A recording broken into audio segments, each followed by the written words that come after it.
question about Ruaraka land saga.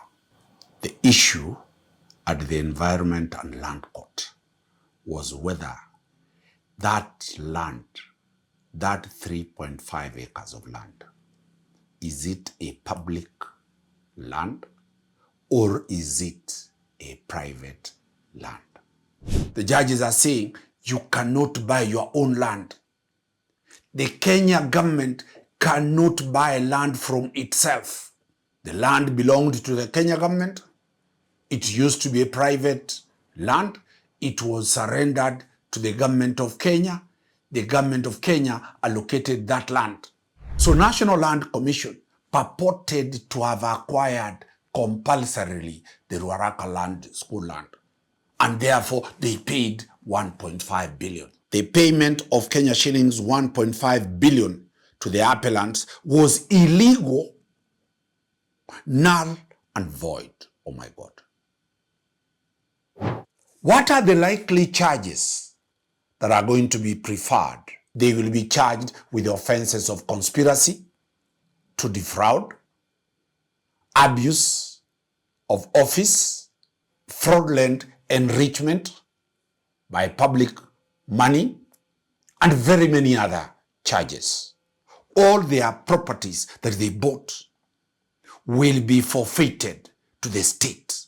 Equally, they stand disqualified from holding a public office. You cannot contest to be a president. You cannot contest to be a governor. You cannot contest to be an MCA. This is going to turn the politics of 2027 into a serious question. Welcome to Court Helicopter. This is a trending issue. This is not a simple matter. The question about Ruaraka land saga. It is a story that started way back under the regime of Uhuru Kenyatta. It has roped in very many powerful people. The matter went before the High Court, the Environment and Land Court. The issue at the Environment and Land Court was whether that land, that 3.5 acres of land, is it a public land or is it a private land? The owners were contending that they never surrendered the land. And that is why the matter had to be decided. I don't want to give the story. The story itself moved from the lower High Court to the Court of Appeal. And this is the case, Civil Appeal number 303 of 2019. This is a judgment by Justice Karanja, Justice Yot, and Justice Koril, all of them judges of the Court of Appeal. This is a case between Afrison Export Import Limited as the first appellant and Hewlands Limited as the second appellant. The parties that were involved was the National Land Commission, the County Government of Nairobi, the Director of Surveys, the Chief Land Registrar, the Cabinet Secretary Minister of Education, Science and Technology, the Attorney General, Ethics and Anti-Corruption Commission, the Cabinet Secretary Minister of Lands and Fiscal Planning, Director of Public Prosecution, and Patrick Doiti Kinyuira. This matter went to the Court of Appeal. In paragraph 84, the Court of Appeal identified issues to be determined. One, whether the Court of Appeal has jurisdiction to entertain this matter. Two, whether the requirement to surrender land free of cost as a condition for subdivision approval was inconsistent with Section 75 of the repealed Constitution. Three, whether there was a valid and lawful surrender to the government of the portions of land occupied by the school. 5, whether the subsequent compulsory acquisition and part payment of Kenya shillings 1.5 billion was lawful. and what reliefs the court could offer. In paragraph 95, the Court of Appeal looked at the question whether the surrender of the land to government was unconstitutional. The judges, they said that was not a question that was presented before the ELC court, and therefore it cannot be sneaked in to the Court of Appeal. They dismissed that item and said it was never brought, so we will proceed to the third issue. The third issue is captured in paragraph 103, where the picture, they say, much as the appellants protested the authenticity of the documents placed before the trial court by the opposing respondent, and in particular the EACC, the judges said the picture that emerges is that even after the appellants had written to the Director of City Planning on several dates, they still were denying that they didn't surrender. The judges in paragraph 104, 105 found out that there was unconditional surrender. That one, the question of surrender, the judges found out that that is okay. Then the judges moved further about the question that everybody is asking. What about the 1.5 billion shillings that were paid to these people? Paragraph 120. This is where the country wants to know. We now turn to the remaining issues that we had identified for our determinations. These are the lawfulness of the part payment of Kenya shillings 1.5 billion, whether the relief sought should be granted, and the issues of the cost of the appeal. On the question of the lawfulness of the part payment of the compensation, it follows from our finding that the schools are located on public land by virtue of the surrender. That the national land, that is the first thing they have found out, is that those schools are on government land. The second issue, they have said that the National Land Commission had no legal basis upon which it could compulsorily acquire them. Remember, the National Land Commission purported to acquire those lands as if they were private-owned land. The National Land Commission, the judges are saying, you cannot buy your own land. The Kenya government cannot buy land from itself. Therefore, that action is not valid. The land belonged to the Kenya government. It used to be a private land. It was surrendered to the government of Kenya. The government of Kenya allocated that land to those schools. Therefore, the National Land Commission coming and saying, we acquired this land, the courts have said that is not there. 3, the doctrine of eminent domain only applies where the state initiates the taking of private property for public use. The doctrine of eminent domain is what is simply, don't worry about it, Vivian has told me to explain it. Eminent domain is compulsory acquisition. When government wants to build affordable housing on your land, they will compulsorily acquire that land, whether you make noise or what, but they will compensate. When government wants to build a road, they will take your land. When government wants to build a dam, a hospital, a school, a military barrack, an air force build, an airport, the government has power under the concept doctrine of eminent domain to acquire that land, but it must pay. So National Land Commission purported to have acquired compulsorily the Ruaraka land, school land, and therefore they paid 1.5 billion. The judges are saying there is nothing like that. 4, the state cannot acquire what it already owns.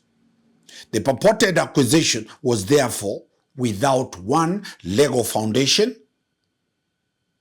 Consequently, the payment of Kenya shillings 1.5 billion to the appellants was illegal, null and void.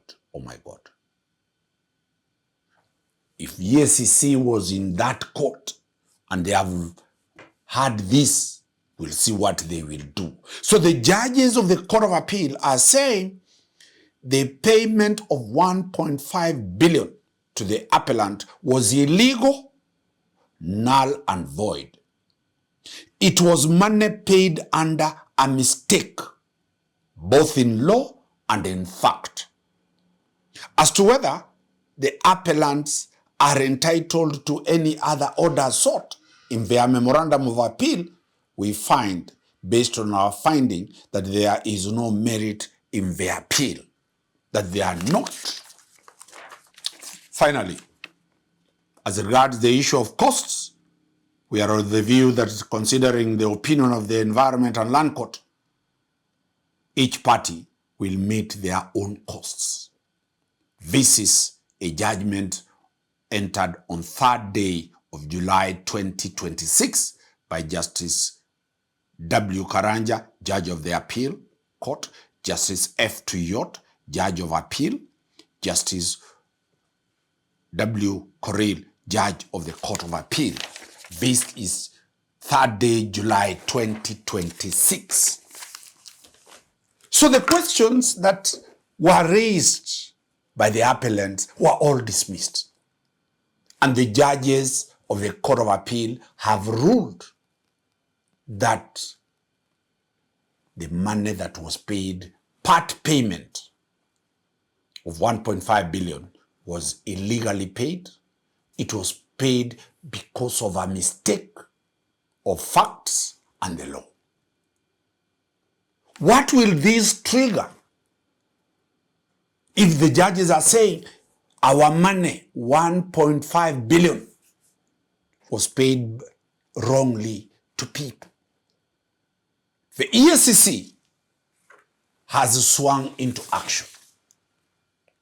And the EACC has provided in its press release dated 6th July 2026, that is yesterday, the EACC says the Commission now will pursue the recovery of the Kenya shillings 1.5 billion unlawfully paid to Afrizone Export Import Limited and Hewlands Limited through a company called Whisperings Palms Estate Limited under the fraudulent compensation scheme. 2, in addition to that, the investigations to establish criminal culpability of public officials and other individuals involved in processing and the facilitation of the irregular compensation are complete. The inquiry file was initially forwarded to the Office of the Director of Public Prosecutions, that is the DPP, on 11th February 2025. Upon independent review, the DPP noted that there was pending litigation before the Court of Appeal and advised that the Commission await the outcome of the matter before proceeding with the criminal action. The DPP received the file, evaluated the file, and said, hold on, let us wait for the Court of Appeal. The Court of Appeal has decided. Will the DPP approve the charges? They go further, that following the determination of the appeal, the Commission has resumed action on the matter and will resubmit the inquiry file to the DPP. Those found culpable will be prosecuted in accordance with the law. This is Abdi A. Mahamood, EBS, MBS, Ethics and Anti-Corruption Commission. So the EACC has now been freed to take action. What are the likely charges that are going to be preferred? The approach is double. One, the criminal sanctions. Most preferably, they will be charged with the offenses of conspiracy to defraud, abuse of office, fraudulent enrichment by public money, and very many other charges under the Ethics and Anti-Corruption Act. Equally, the EACC has what we call the Asset Recovery Wing of the EACC. They will file a civil matter in the High Court to recover the 1.5 billion shillings. What is the likely outcomes of this matter? If they will prefer criminal charges and corruption charges, remember the provisions of the anti-corruption charges. Let me read, because you need to understand these are the penalties and the fines that they are going to get. One, there is a standard criminal penalty. They will pay 1 million shillings, a fine of not exceeding 1 million shillings. Number two, a mandatory additional fine. This is where the war is. They will have to pay a fine that is mandatory, equal to 2 times the amount of the benefit, the loss. That is 1.5 billion. Each of them will have to pay a fine of 3 billion Kenya shillings. That is mandatory. 3, if the property they bought, all their properties that they bought will be forfeited to the state. All the vehicles, all the houses that they bought, all the properties will be forfeited to the state. Then equally, they stand disqualified from holding a public office. If any of the people who will be arrested and charged and they are convicted, they cannot hold a public office. You cannot contest to be a president. You cannot contest to be a governor. You cannot contest to be an MCA. This is going to turn the politics of 2027 into a serious question. Lastly, the families. If any property was acquired for girlfriends, for properties to wives, properties to proxies, they will be forfeited to the state. From court helicopter, we do not envisage another challenge going to the Supreme Court. But nobody stops them from rushing to the Supreme Court. But I know quite a number have now instructed lawyers to seek for anticipatory bail.